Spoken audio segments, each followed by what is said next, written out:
अवांजी समातुन ताईं radio voice of Sindh London. न्याणियुनि सां थींदड़ ज़ुल्म ऐं कारोकारी जे वाक़िअनि बाबति अमर सिंधु भुरगड़ी लिखे थी। कारोकारी वरी कुधी रस्म न ॼाण त केतिरनि नारियुनि लाइ नासूर बणिजी वेई आहे। उन रस्म जी पाड़ पटण लाइ नौजवान नस्ल खे अॻिते अचणो पवंदो। उन नाम निहाद दकियानूसी रिवायत जे ख़िलाफ़ जिहाद करणो पवंदो। तॾहिं वञी सिंध जी औरत को सुख जो साह खणी सघंदी। अहिड़े माहौल में साह मुंझे थो। आख़िरकार असांजा माण्हू उन कूड़ी गैरत जी अना मां कॾहिं जान आजी कराए सघंदा। हिन समाज खां फ़क़्ति हिकिड़ो ई सुवालु आहे त छा औरत खे जीअण जो को हक़ न आहे? छा औरत मर्द जी मिल्कियत आहे? औरत जेका बिना मासूम आहे, औरत जेका माउ बि आहे त ज़ाल बि आहे, भेण बि आहे त धीउ बि आहे, औरत जंहिंजे कुख मां हर माण्हू जनम वठी हिन दुनिया में अचे थो, औरत जेका माउ बि आहे ऐं माउ जे पेरनि हेठां जन्नत आहे। उन जन्नत खे सिंध में ईअं बेदर्दी सां उजाड़ियो वञे थो, उहो तमामु वॾो दुखदायक अमल आहे। बरबरियत बि ॾिसो, ॾींहं तोड़े राति, हिते तोड़े हुते, सर्दीअ तोड़े गर्मी, माज़ी तोड़े हाल, सिंध में हर हंधि हर वक़्तु औरत ई भोॻे थी। भेटाए जी सुरमी सां हर सदी में ज़ुल्म जारी आहे। सरजस तां सूर, सामाई तां सुख वया, इहे ॿई पूर मूं निमाणी नसीब थिया।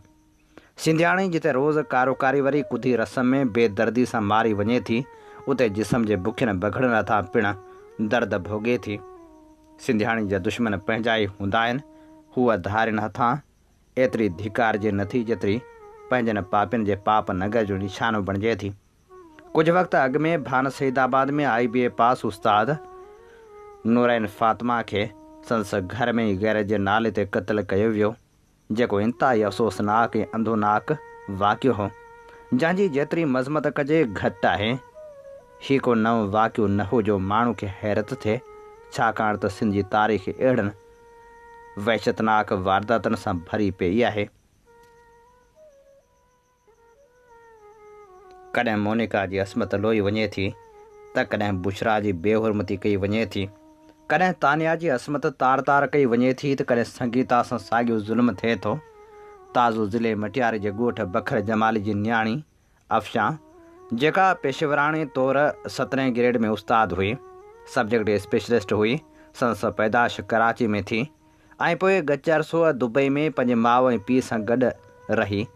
बाद में संदसि मर्ज़ी मुताबिक़ शादी वरी ॻोठ में पंहिंजे रिश्तेदारनि में कयाईं। केस औलाद में 3 ॿार हुआ, 2 पुट ऐं हिकिड़ी न्याणी थी। ताज़ो ई संदसि ज़िंदगी जो ॾीओ ॾाढी बेदर्दी सां गुल कयो वियो, उहो बि संदसि पसंदीदा मुड़ुस जे हथां, जंहिं मुड़ुस खे संदसि पीउ किरोड़े रुपया रोकड़ा ॾिना, हिकिड़ी जीअ लाइ किरोला कार ॾिनी ऐं ॻोठ में घर बि ठाराए ॾियण खां वठी संदसि मुकमिल ख़र्च बि हुन जो पीउ ॾींदो रहियो। पर पोइ बि न्याणे खे पिस्टल जूं 2 गोलियूं हणी मारियो वियो। कहिड़ो न अंधोनाक ज़ुल्म आहे। आख़िर केसिताईं सिंध जी औरत अहिड़ी बरबरियत भोॻींदी रहंदी? आख़िर कॾहिं सिंध जी औरत खे आज़ादी मिलंदी जो हूअ पंहिंजे मन सां जीअ सघंदी, पंहिंजी मर्ज़ी सां साह खणी सघंदी?